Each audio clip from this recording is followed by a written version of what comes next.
अस्सलामुअलैकुम। Our today's topic is movements of small intestine. हमारी gut में अभी तक हमें पता लग गया दो तरह की ही मूवमेंट्स जनरली होनी है, एक मिक्सिंग मूवमेंट और एक पेरिस्टालसिस या प्रोपल्सिव मूवमेंट। तो स्मॉल इंटेस्टाइन में भी यही है कि पहले कौन सी होंगी, मिक्सिंग मूवमेंट, और एक होंगी प्रोपल्सिव मूवमेंट। अब स्मॉल इंटेस्टाइन की जो मिक्सिंग मूवमेंट है ना, उनको हम एक और नाम दे देते हैं सेगमेंटेशन कॉन्ट्रैक्शंस। ठीक है, सेगमेंटेशन कॉन्ट्रैक्शन क्यों नाम दे रहे हैं? क्योंकि ये सेगमेंट्स की फॉर्म में होती है। ठीक है, इधर देखें, जैसे ये जो है ना, ये एक स्मॉल इंटेस्टाइन का पार्ट है, तो इसमें ये कॉन्ट्रैक्शन सेगमेंट्स की फॉर्म में हो रही है। यहाँ पे इस सेगमेंट में, इस सेगमेंट में, ठीक है, तो ये सेगमेंट्स की फॉर्म में हो रही है कॉन्ट्रैक्शन। ठीक है, अब इसकी स्पीड कितनी होती है? 12 पर मिनट होती है ड्यूडेनम और जेजेनम में, और 8 to 9 पर मिनट होती है इलियम में। ठीक है, मिक्सिंग जो मूवमेंट्स हैं या सेगमेंटेशन कॉन्ट्रैक्शन है, करवा कौन रहा है? ये हमारी स्मॉल इंटेस्टाइन या स्मूथ मसल में हमें पता है क्या प्रोड्यूस होती हैं, स्लो वेव्स, उन्हीं के थ्रू है, वही हैं ये।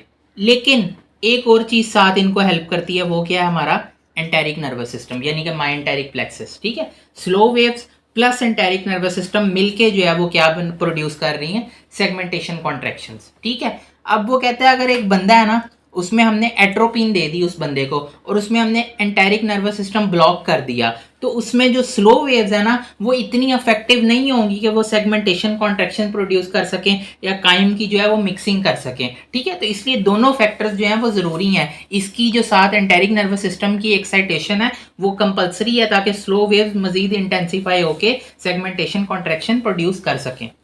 ठीक है, ये कुछ मुख्तलिफ फॉर्म्स हैं किस तरह की हो सकती हैं सेगमेंटेशन कॉन्ट्रैक्शंस। ये देखें, ये वीक कॉन्ट्रैक्शंस हैं। ठीक है, इसमें अभी इस पार्ट में वीक कॉन्ट्रैक्शंस हैं। ये जो है ये रेगुलरली स्पेस्ड सेगमेंटेशन कॉन्ट्रैक्शंस हैं।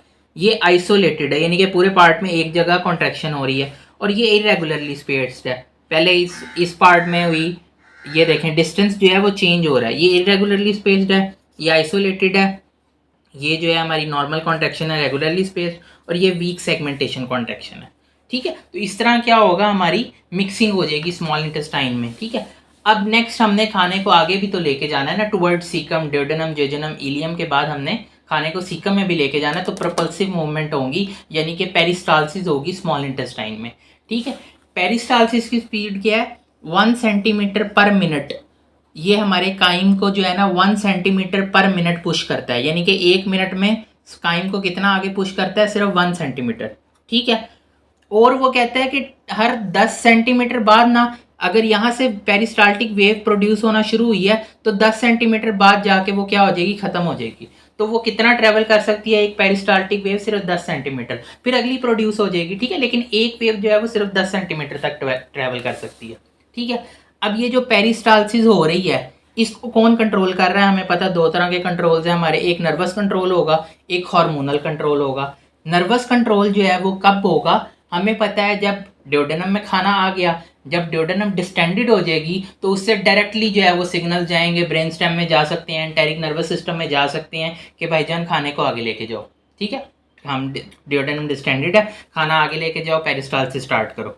एक डायरेक्ट ये रिफ्लेक्स हो गया, और एक रिफ्लेक्स होता है गैस्ट्रो एंटेरिक रिफ्लेक्स, यानी कि गैस्ट्रो यानी स्टमक, और एंटेरिक स्मॉल इंटेस्टाइन, तो स्टमक से भी रिफ्लेक्स आता है। जब स्टमक ने, अब स्टमक में भी खाना मौजूद है, ज़ाहिर बात है, तो स्टमक ने जब खाना आगे भेजना है ना, तो स्टमक भी इंटेस्टाइन को रिफ्लेक्स भेजता है कि अपनी एम्प्टिंग स्टार्ट करो, क्योंकि मेरा खाना और भी आना है पीछे से स्टमक से। ठीक है, तो स्टमक क्या कहता है इंटेस्टाइन को कि अपना जो है एम्प्टिंग स्टार्ट कर दो, अपनी इवैक्यूएशन करो। ठीक है, तो ये क्या गैस्ट्रोएंटेरिक रिफ्लेक्स भी इसमें हेल्प करता है। ठीक है, पेरिस्टालसिस में, तो पेरिस्टालसिस होगी तो खाना आगे जाएगा। दूसरा है हार्मोनल कंट्रोल। इन हार्मोन्स के नाम याद कर लें आप, सीसी के, गैस्ट्रिन, इंसुलिन, मोटेलिन और सीरोटोनिन। इन सारों ने क्या करना है? इंटेस्टाइनल मोटिलिटी को इंक्रीज कर देना है, जबकि स्क्रिटिन और ग्लूकागोन, इन दोनों ने क्या करना है? इंटेस्टाइनल मोटिलिटी को कम करना है, डिक्रीज करना है इंटेस्टाइनल मोटिलिटी को, या इंटेस्टाइनल एम्प्टिंग को इनहिबिट करना है। ठीक है, अब दो और टर्म्स हैं, एक है गैस्ट्रो इलियल रिफ्लेक्स। गैस्ट्रो मतलब स्टमक, और इलियम मतलब इली, इलियम, इलियल यानी इलियम, ठीक है। तो गैस्ट्रो स्टमक से जो है वो इलियम को रिफ्लेक्स आता है, सेम इस तरह ही जैसे गैस्ट्रोएंटेरिक है, ठीक है। कि जब इलियम में फूड होगा ना और स्टमक से आगे भी फूड आना है, एक और बंदे ने खाना खा लिया आगे, तो क्या होगा, गैस्ट्रो से स्टमक से इलियम को रिफ्लेक्स जाएगा कि अब इलियम से खाना जो है वो सीकम में भेज दो, पेरिस्टालसिस स्टार्ट कर दो, क्योंकि पीछे से स्टमक से और खाना भी आ रहा है। तो एक गैस्ट्रो इलियल रिफ्लेक्स भी प्रोपल्जन या पेरिस्टालसिस में हमारी हेल्प करता है, ठीक है। उसके बाद एक टर्म है पेरिस्टाल्टिक रश।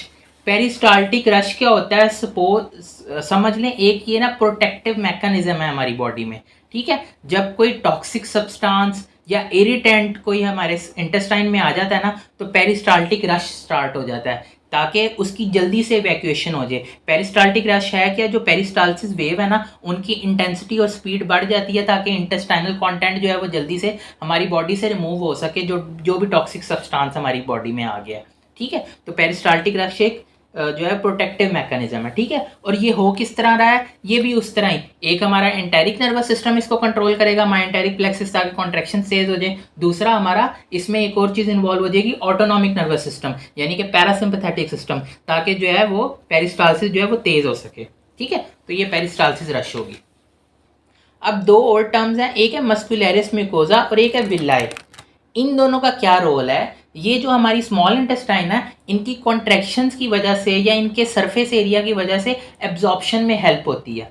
कैसे कि जो मस्कुलर, ये सपोज ये स्मॉल इंटेस्टाइन का पार्ट है ना, तो मस्कुलरिस म्यूकोजा जो है वो स्मॉल फोल्ड्स बना देती है ऐसे, ठीक है। जितना ज़्यादा सरफेस एरिया उतनी ज़्यादा एब्जॉर्प्शन, और इनकी कॉन्ट्रैक्शन की वजह से फिर इस पेरिस्टालसिस में भी हेल्प होती है। Same case with villi, villi भी फिंगर लाइक प्रोजेक्शंस होती हैं ना, हमें पता है, ठीक है।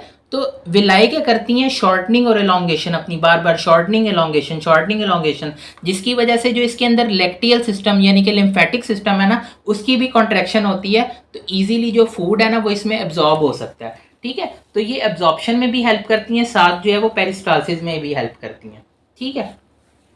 लास्ट बात हमारी रहेगी रोल ऑफ इलियोसिकल स्फिंक्टर। अब इलियम से जब खाना सीकम में जाना है ना, तो उसने क्या पास करके जाना है, इलियोसिकल स्फिंक्टर से गुजर के जाना है, ठीक है। इलियोसिकल स्फिंक्टर जो है वो कब ओपन होगा, जब इलियम से खाना सीकम में जाना होता है ना, तो वो घंटों तक वहीं पड़ा रहता है, ठीक है। घंटों तक खाना वहीं पड़ा रहता है जब तक इलियोसिकल स्फिंक्टर ओपन नहीं होगा, ठीक है। वो ओपन कब होगा, जब बंदा जो है वो खाना और खा लेगा, जब स्टमक में खाना और आएगा और आगे सारे सिग्नल्स ट्रैवल करेंगे, जब पेरिस्टाल्टिक वेव आएगी ना, तब इलियोसिकल स्फिंक्टर जो है वो ओपन होता है, ठीक है। और एक दिन में इलियम से कितना खाना सीकम में जाता है, 1500 से 2000 ml, ठीक है। 1500 से 2000 ml खाना जो है वो इलियम से सीकम में जाता है डेली, ठीक है। अब जो है ना एक टर्म है, अब इलियोसिकल स्फिंक्टर जो है ना वो क्या होता है, जब सीकम में प्रेशर बढ़ जाता है ना, जब सीकम में खाना आ गया तो इलियोसिकल स्फिंक्टर जो है वो क्लोज हो जाता है, ठीक है। तो वो कहता है क्लोज होने की उसकी क्या क्या मतलब क्या कौन कौन से फैक्टर्स इलियोसिकल स्फिंक्टर को क्लोज करते हैं। एक है डिस्टेंशन ऑफ सीकम, जब सीकम में खाना आ जाएगा तो अब क्या होगा, इलियोसिकल स्फिंक्टर क्लोज हो जाएगा। दूसरा है इरिटेशन ऑफ सीकम, जैसे हमें पता है सीकम में हमारे एक पार्ट होता है अपेंडिक्स, ठीक है। अगर वो इरिटेट हो गया ना, अपेंडिक्स इन्फ्लेम्ड हो गया, तब भी क्या होता है, इलियोसिकल स्फिंक्टर वॉल्व क्लोज हो जाता है ताकि इलियम से मजीद खाना ना आए, जितना आना था आ गया, अब जो है वो आगे पहले ही इरिटेशन है और खाने की ज़रूरत नहीं है, तो इसलिए इलियोसिकल स्फिंक्टर जो है वो क्लोज हो जाता है, ठीक है।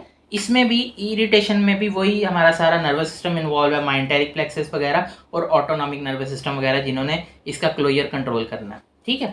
So this was all about the movements of small intestine. Thank you so much.